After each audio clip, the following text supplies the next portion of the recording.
सब प्रेम से बोलो श्रीमद् भागवत पुराण की जय। राधा कृष्ण भगवान की जय। श्री मैत्रेयी जी कहते हैं, विदुर जी, जब भगवान शंकर ने परचेताओं को उपदेश दिया, फिर परचेताओं ने शंकर जी की बड़े भक्ति भाव से पूजा की। इसके पश्चात वे उन राजकुमारों के सामने ही अंतर्ध्यान हो गए। सबके सब परचेता जल में खड़े रहकर भगवान रुद्र के बताए स्तोत्र का जप करते हुए 10,000 वर्ष तक तपस्या करते रहे। इन दिनों राजा प्रचिन ब्रही का चित्त कर्मकांड में बहुत रम गया था। उन्हें अध्यात्म विद्या विशारद परम कृपालु नारद जी ने उपदेश दिया।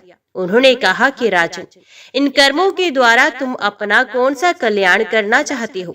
दुख के अत्यंतिक नाश और परम आनंद की प्राप्ति का नाम कल्याण है। वे तो कर्मों से ही नहीं मिलता।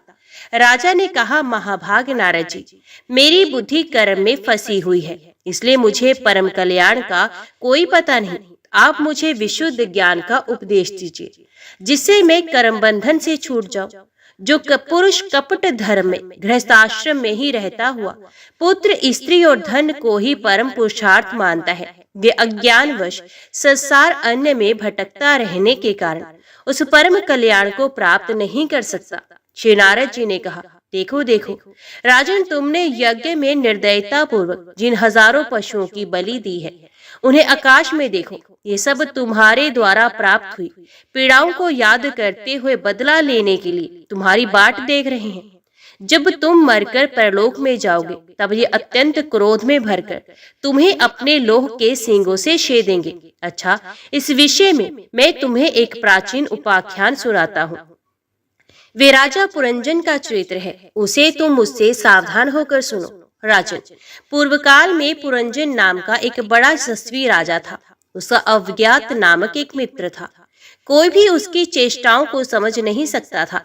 राजा पुरंजन अपने रहने योग्य स्थान की खोज में सारी पृथ्वी में घूमा, फिर भी जब उसे कोई अनुरूप स्थान नहीं मिला, तब वे कुछ उदास सा हो गया।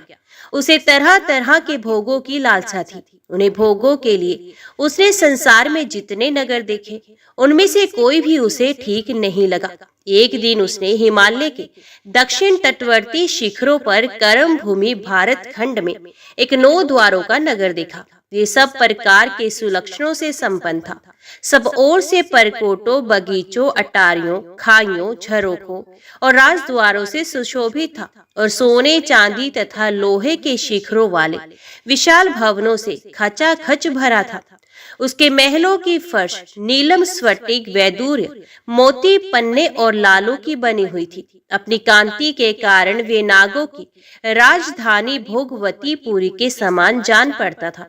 उसमें जहां तहां अनेकों सभा भवन, चौराहे, सड़कें, क्रीड़ा भवन, बाजार, विश्राम स्थान, ध्वजा पताकाएं और मूंगे के चबूतरे सुशोभित थे।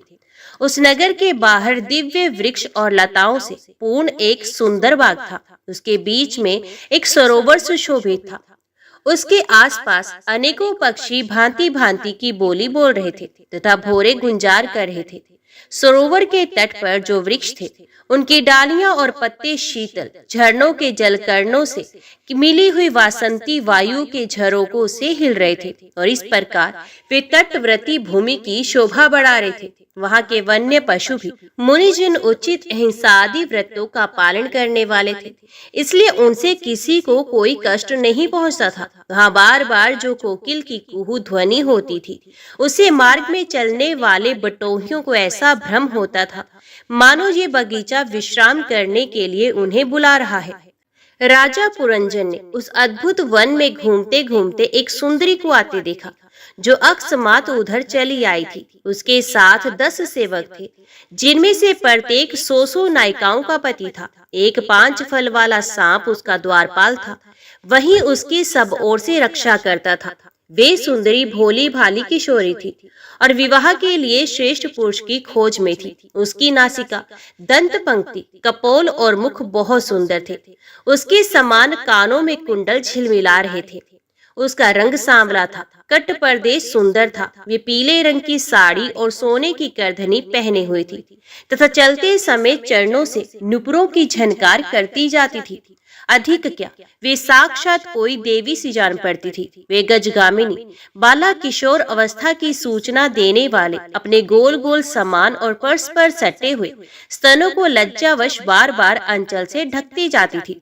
उसकी प्रेम से मटकती बह और प्रेमपूर्ण तिरछी चितवन के बाण से घायल होकर वीर पुरंजन ने लज्जायुक्त मुस्कान से और भी सुंदर लगने वाली उस देवी से मधुर वाणी में कहा, कमलदल लोचने, मुझे बताओ तुम कौन हो, किसकी कन्या हो, इस समय आ कहां से रही हो, इस पुरी के समीप तुम क्या करना चाहती हो, तुम्हारे साथ इस 11वें महान शूरवीर से संचालित ये 10 सेवक कौन है, और ये सहेलियां तथा तुम्हारे आगे चलने वाला ये सर्प कौन है। तुम साक्षात लज्जा देवी हो अथवा उमा, रमा और ब्राह्मणी में से कोई हो। यहाँ वन में मुनियों की तरह एकांतवास करके क्या अपने पतिदेव को खोज रही हो। तुम्हारे प्राणनाथ तो तुम उनके चरणों की कामना करती हो, इतने से ही पूर्ण काम हो जाएंगे। अच्छा, यदि तुम साक्षात कमला देवी हो, तुम्हारे हाथ का कीड़ा कमल कहाँ गिर गया।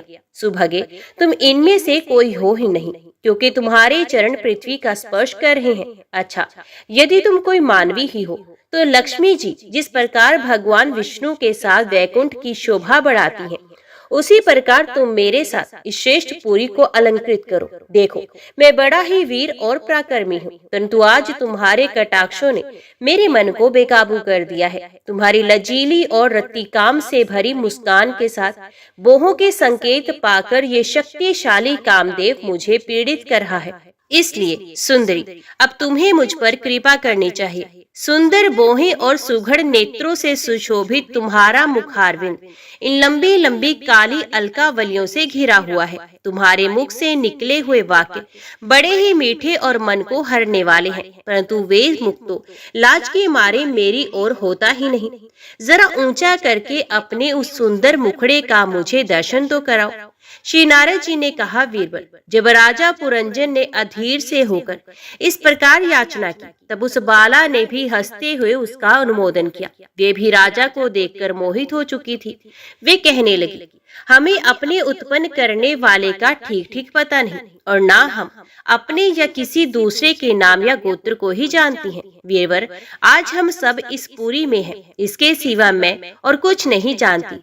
मुझे इसका भी पता नहीं कि हमारे रहने के लिए ये पुरी किसने बनाई है। प्रियवर, ये पुरुष मेरे सखा और स्त्रियां मेरी सहेलियां हैं, तथा जिस समय मैं सो जाती हूँ, ये सर्प जागता हुआ इस पुरी की रक्षा करता है। शत्रु दमन, आप यहाँ पधारे, ये मेरे लिए सौभाग्य की बात है।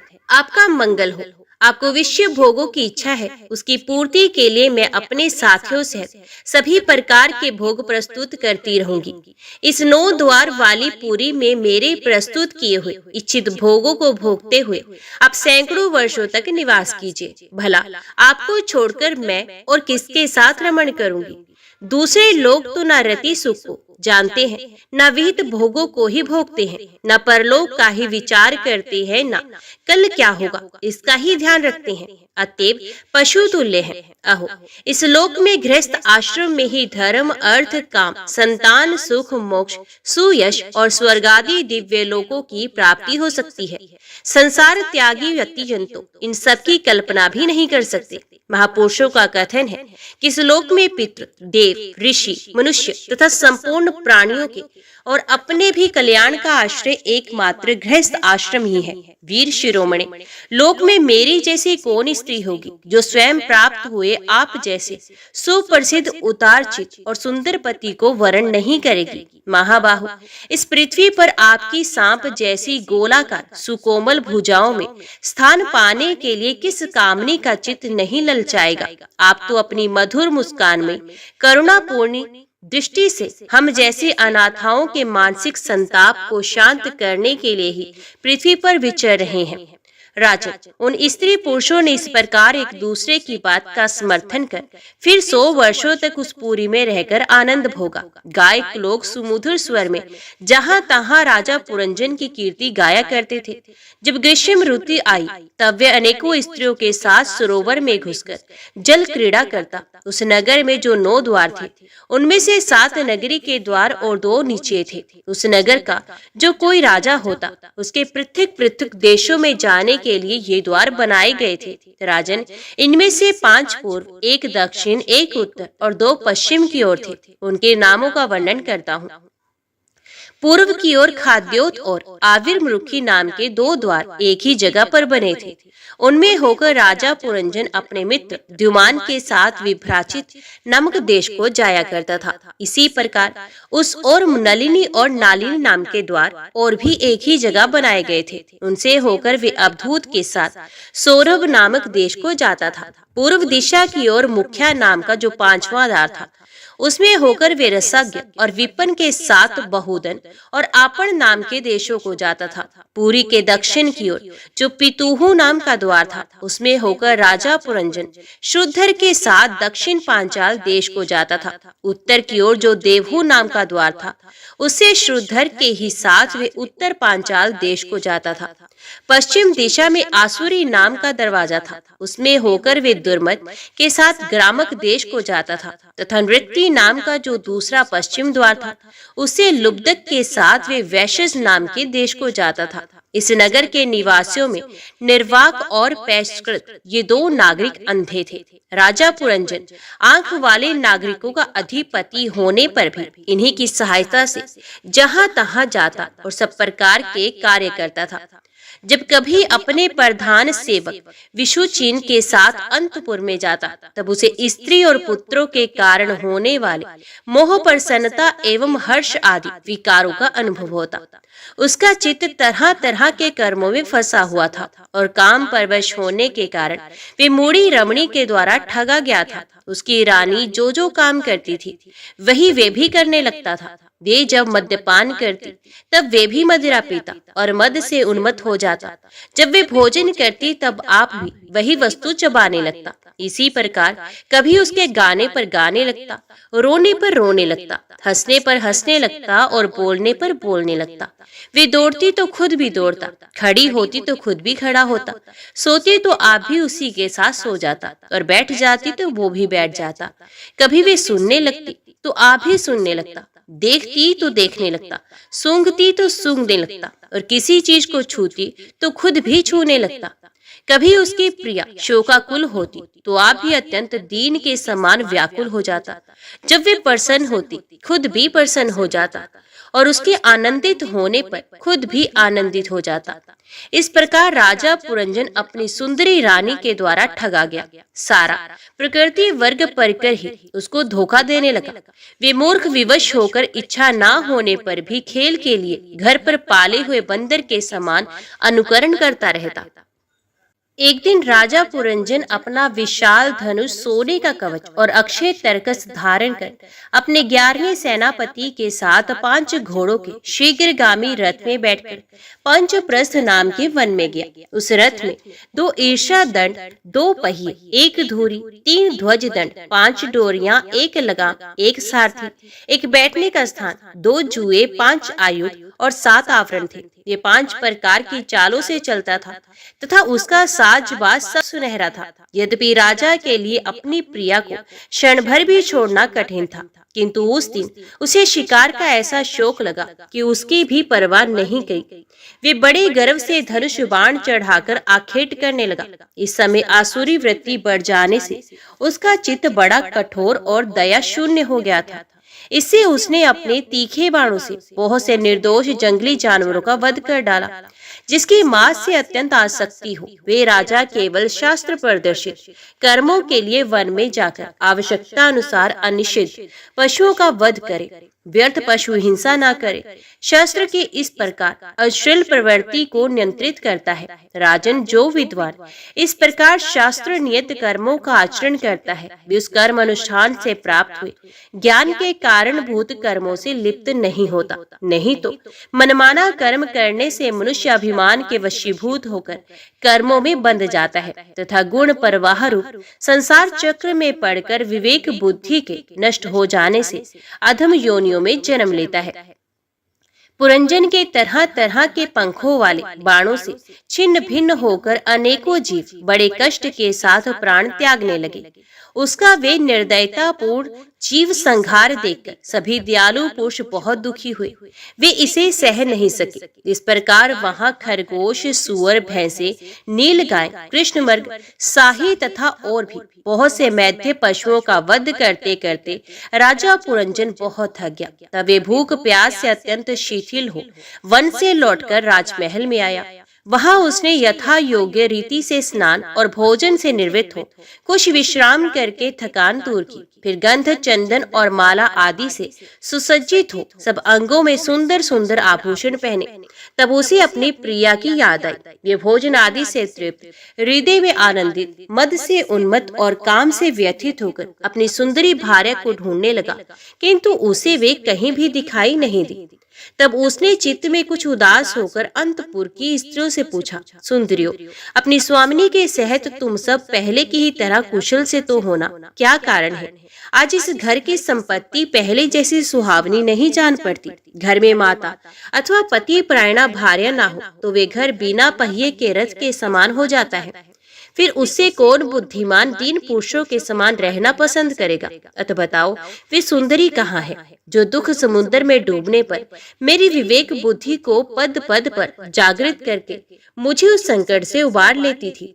स्त्रियों ने कहा, नरनाथ, मालूम नहीं आज आपकी प्रिया ने क्या ठानी है। शत्रु दमन देखे वे बिना बिछोने के पृथ्वी पर ही पड़ी हुई है।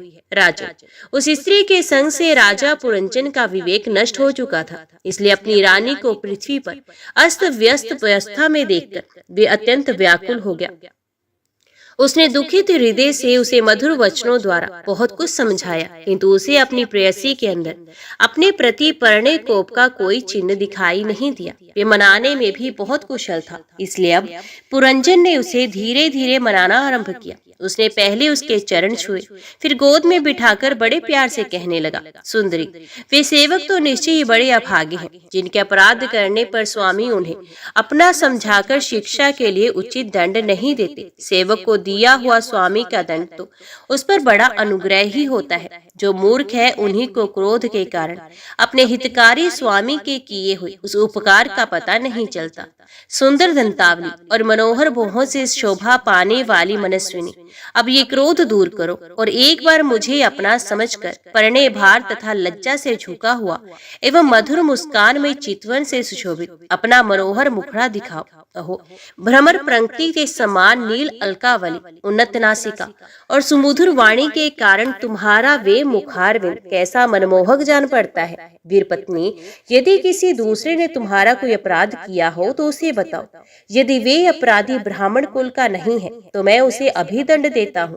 मुझे तो भगवान के भक्तों को छोड़कर त्रिलोकी में अथवा उससे बाहर ऐसा कोई दिखाई नहीं देता जो तुम्हारा अपराध करके निर्भय और आनंद पूर्वक रह सके। प्रिय, मैंने आज तक तुम्हारा मुख कभी तिलकहीन, उदासीन, मुरझाया हुआ, क्रोध के कारण डरावना, कांतिहीन और स्नेह शून्य नहीं देखा, और ना कभी तुम्हारे सुंदर स्तनों को ही शोकश्रुओं से भीगा तथा बिंबा फल सदृश अधरों को सिनग्ध केसर की लीला से रहत देखा है। मैं व्यसनवश तुमसे बिना पूछे शिकार खेलने चला गया, इसलिए अवश्य अपराधी हूँ। फिर भी अपना समझकर तुम मुझ पर प्रसन्न हो जाओ। कामदेव के विषम बाणों से अधीर होकर जो सर्वदा अपने अधीन रहता है, उस अपने प्रिय पति को उचित कार्य के लिए भला और कौन कामिनी स्वीकार नहीं करती।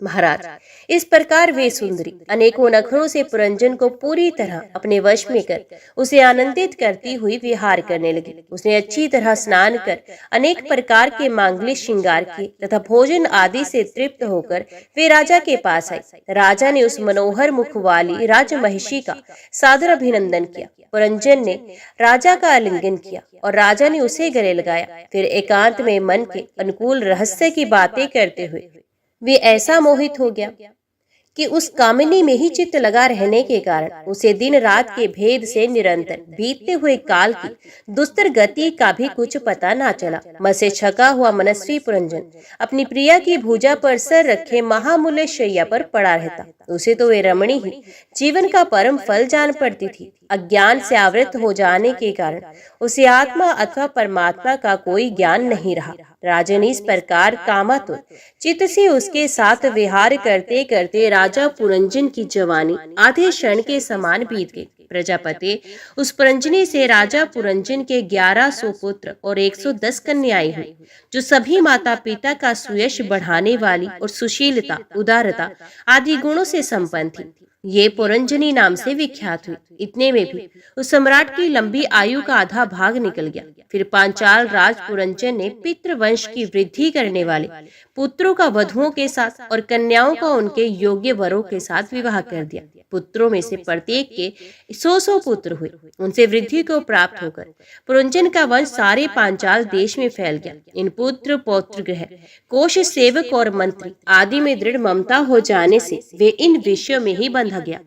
फिर तुम्हारी तरह उसने भी अनेक प्रकार के भोगों की कामना से यज्ञ की दीक्षा ली। तरह तरह के पशु हिंसा में घोर यज्ञों से देवता, पितृ और भूपतियों की आराधना की। इस प्रकार वे जीवन भर आत्मा का कल्याण करने वाले कर्मों की ओर से असावधान और कुटुंब पालन में व्यस्त रहा।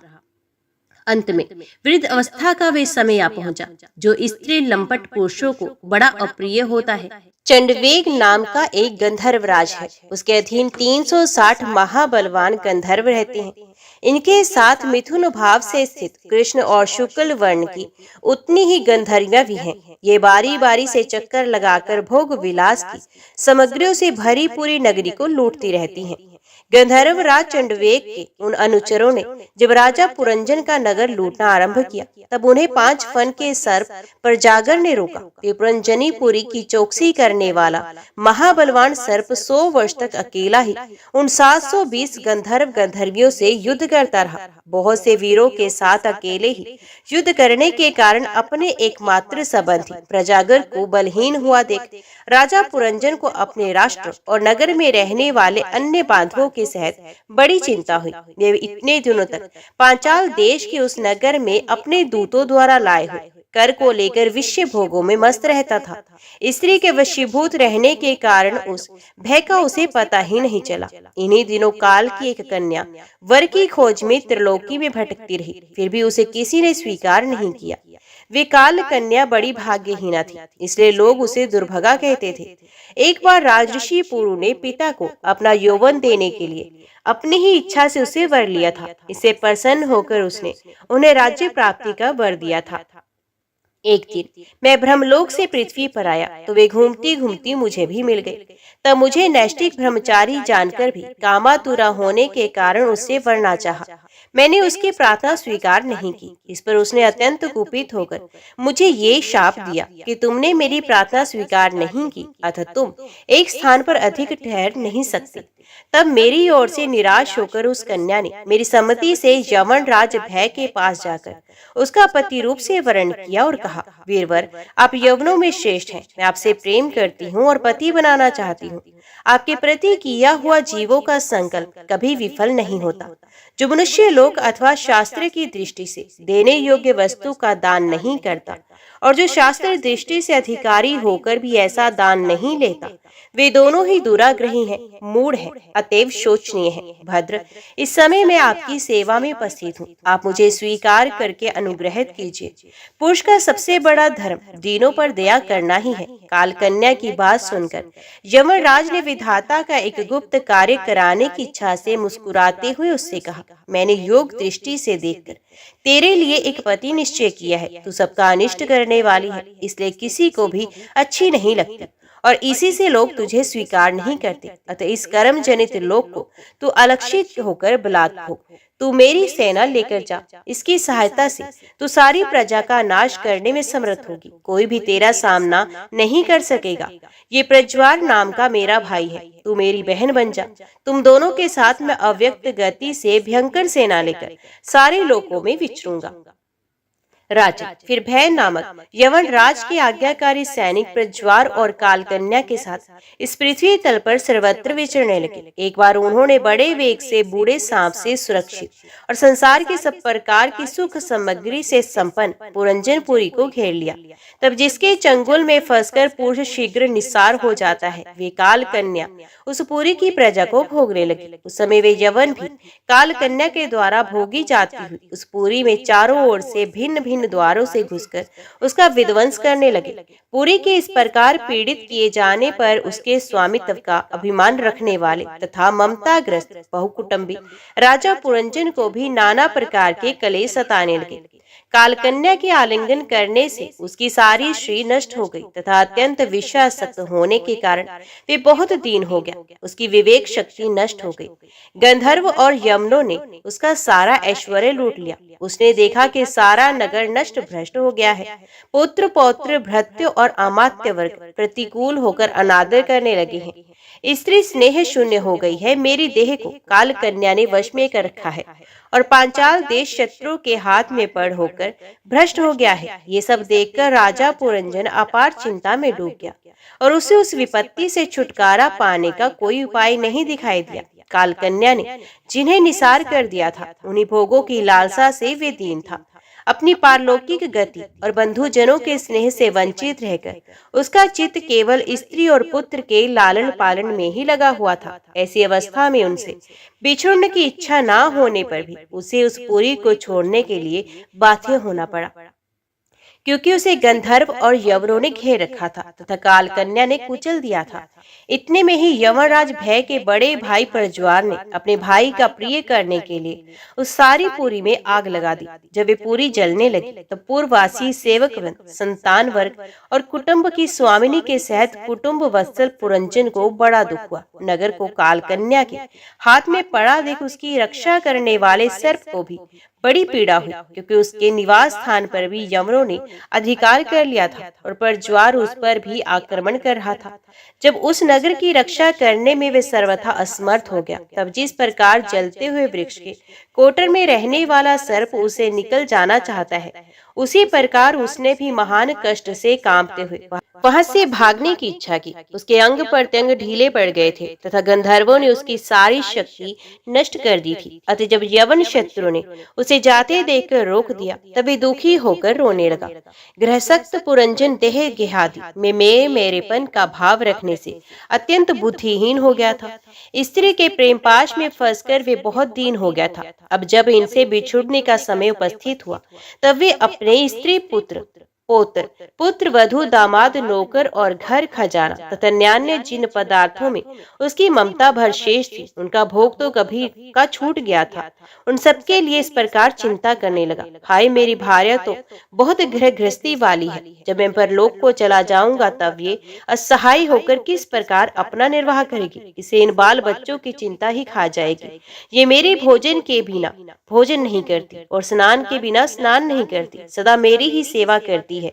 मैं कभी रूठ जाता तो ये बड़ी भयभीत हो जाती है और झिड़कने लगता तो डर के मारे चुप रह जाती है। मुझसे कोई भूल हो जाती तो मुझे सचेत करती है। मुझ में इतना अधिक स्नेह है कि यदि मैं कभी परदेश चला जाता हूँ तो ये वीर अवस्था में सूखकर कांटा हो जाती है।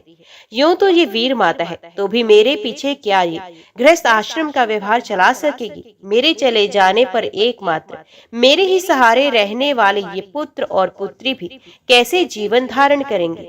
ये तो बीच समुद्र में नाव टूट जाने से व्याकुल हुए यात्रियों के समान बिलबिलाने लगेंगे। यद्यपि ज्ञान दृष्टि से उसे शोक करना उचित नहीं था, फिर भी अज्ञानवश राजा पुरंजन इस प्रकार दीन बुद्धि से अपने स्त्री पुत्रादि के लिए शोकाकुल हो रहा था। इसी समय उसे पकड़ने के लिए वहां भय नामक यवन राजा धमका। जब यवन लोग उसे पशु के समान बांधकर अपने स्थान को ले चले, तब उसके अनुचरणगण अत्यंत आतुर और शोकाकुल होकर उसके साथ हो लिए। यवनों द्वारा रोका हुआ सर्प भी उस पुरी को छोड़कर इन सबके साथ ही चल दिया। उसके जाते ही सारा नगर छिन्न भिन्न होकर अपने कारण में ही लीन हो गया। इस प्रकार महाबली यवनराज के बलपूर्वक खींचने पर भी राजा पुरंजन ने अज्ञानवश अपने हितैषी एवं पुराने मित्र अविज्ञात का स्मरण नहीं किया। उस निर्दयी राजा ने जिन यज्ञ पशुओं की बलि दे दी थी, वे उसकी दी हुई पीड़ा को याद करके उसे क्रोध पूर्वक कुठारों से काटने लगे। वे वर्षों तक विवेकहीन अवस्था में अपार अंधकार में पड़ा निरंतर कष्ट भोगता रहा। स्त्री की आसक्ति से उसकी ये दुर्गति हुई थी। अंत समय में भी पुरंजन को उसी का चिंतन बना हुआ था, इसलिए दूसरे जन्म में वे राजा विदर्भराज के यहाँ सुंदरी कन्या होकर उत्पन्न हुआ। जब विदर्भ नंदिनी विवाह योग्य हुई तब विदर्भ राज ने घोषित कर दिया कि इसे सर्वश्रेष्ठ पराक्रमी वीर ही ब्याह सकेगा। तब शत्रुओं के नगरों को जीतने वाले पांडे नरेश महाराज मल्लध्वज ने समर भूमि में समस्त राजाओं को जीतकर उसके साथ विवाह किया। उससे महाराज मल्लध्वज ने एक श्यामलोचना कन्या और उसे छोटे 7 पुत्र उत्पन्न किए, जो आगे चलकर द्रविड़ देश के 7 राजा हुए। फिर उनमें से प्रत्येक पुत्र के बहुत बहुत पुत्र उत्पन्न हुए, जिनके वंशधर इस पृथ्वी को मनवंतर के अंत तक तथा उसके बाद भी भोगेंगे। राजा मल्लध्वज की पहली पुत्री बड़ी व्रतशीला थी। उसके साथ अगस्त्य ऋषि का विवाह हुआ। उससे उनके दृढ़च्युत नाम का पुत्र हुआ और दृढ़च्युत के इक्ष्वाकु का। अंत में राजर्षि मल्लध्वज पृथ्वी को पुत्रों में बांटकर भगवान श्री कृष्ण की आराधना करने की इच्छा से मल्ल पर्वत पर चले गए। उस समय चंद्रिका जिस प्रकार चंद्रदेव का अनुसरण करती है, उसी प्रकार मतलोचना वैदर्भी ने अपने घर, पुत्र और समस्त भोगों को तिलांजलि दे पांडे नरेश का अनुगमन किया। वहाँ चंद्रवसा, ताम्रपर्णी और वटोदका नाम की 3 नदियां हैं। उनके पवित्र जल में स्नान करके वे प्रतिदिन अपने शरीर और अंतकरण को निर्मल करते थे। वहां रहकर उन्होंने कंद, बीज, मूल, फल, पुष्प, पत्ते, तृण और जल से ही निर्वाह करते हुए बड़ा कठोर तप किया। इसे धीरे धीरे उनका शरीर बहुत सूख गया। महाराज मल्लध्वज ने सर्वत्र समदृष्टि रखकर शीत उष्ण, वर्षा, वायु, भूख प्यास, प्रिय अप्रिय और सुख दुख आदि सभी द्वंद्वों को जीत लिया। तप और तपस्या, उपासनाओं से वासनाओं को निर्मूल कर तथा यम नियम आदि के द्वारा इंद्रिय, प्राण और मन को वश में करके वे आत्मा में ब्रह्म भावना करने लगे। इस प्रकार 100 दिव्य वर्षों तक स्थानों के समान निश्चल भाव से एक ही स्थान पर बैठे रहे। भगवान वासुदेव में सुदृढ़ प्रेम हो जाने के कारण इतने समय तक इन्हें शरीर आदि का भी भान नहीं हुआ। राजन, गुरु स्वरूप साक्षात श्री हरि के उपदेश किए हुए तथा अपने अंतकरण में सबोर सफूरित होने वाले विशुद्ध विज्ञान दीपक से उन्होंने देखा कि अंतकरण की वृत्ति का प्रकाशिक आत्मा स्वप्न अवस्था की भांति देहादि समस्त उपाधियों में व्याप्त तथा उनसे पृथक भी है। ऐसा अनुभव करके वे सब ओर से उदासीन हो गए। फिर अपनी आत्मा को परब्रह्म में और परब्रह्म को आत्मा में अभिन्नता रूप से देखा और अंत में इस अभेद चिंतन को भी त्याग कर सर्वथा शांत हो गए। इस समय पति परायणा वैदर्भी सब प्रकार के भोगों को त्याग कर अपने परम धर्मज्ञ पति मल्लध्वज की सेवा बड़े प्रेम से करती थी। वे चीर वस्त्र धारण किए रहती। व्रत, उपवास आदि के कारण उसका शरीर अत्यंत कृश हो गया था और सर के बाल आपस में उलझ जाने के कारण उनमें लटे पड़ गए थे। उस समय अपने पतिदेव के पास वे अंगार भाव को प्राप्त धूमर रहत अग्नि के समीप अग्नि की शांत शिखा के समान सुशोभित हो रही थी।